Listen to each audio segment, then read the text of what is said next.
Assalamualaikum warahmatullahi wabarakatuh. Saya Anas Satria Febrianto dari Teknik Mesin dengan NIM 193200036.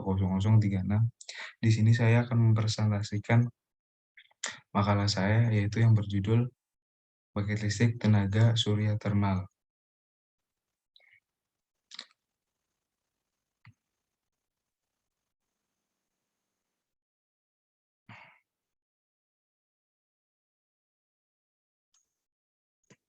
Pembangkit listrik tenaga surya termal merupakan jenis pembangkit listrik alternatif yang dapat mengkonversikan energi cahaya menjadi energi listrik.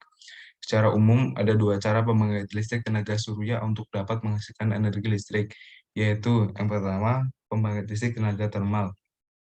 Dalam pembangkit ini, energi cahaya matahari akan digunakan untuk memanaskan suatu fluida yang kemudian fluida akan memanaskan air. Air yang panas akan menghasilkan uap yang digunakan untuk memutar turbin sehingga dapat menghasilkan energi listrik. Yang kedua, pembangkit surya fotovoltaik. Pembangkit jenis ini memanfaatkan sel surya untuk mengonversi radiasi cahaya menjadi energi listrik secara langsung. Penjelasan tentang pembangkit listrik surya termal ialah pembangkit ini dapat bekerja dalam berbagai cara.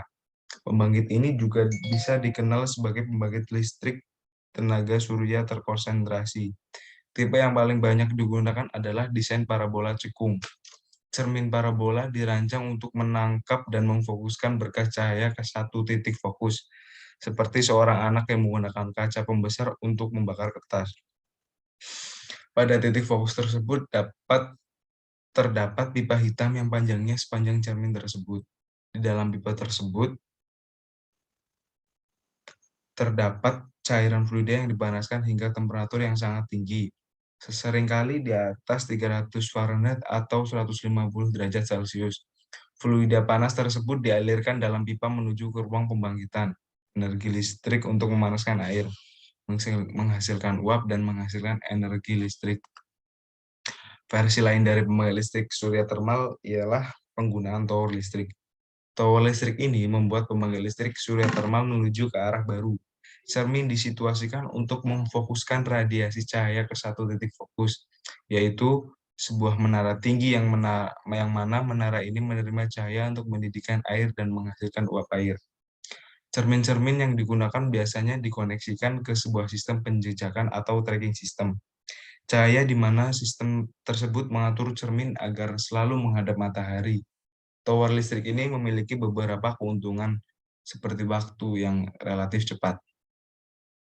Kerugian pembangkit listrik tenaga surya termal ialah yang pertama, proses pembangkitan hanya dapat dilakukan pada siang hari.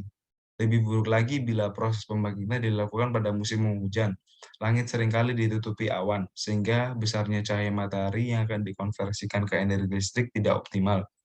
Dan yang kedua, bahan pembuatan komponen pembangkit listrik tenaga surya masih berharga mahal, terutama untuk tipe sel fotovoltaik.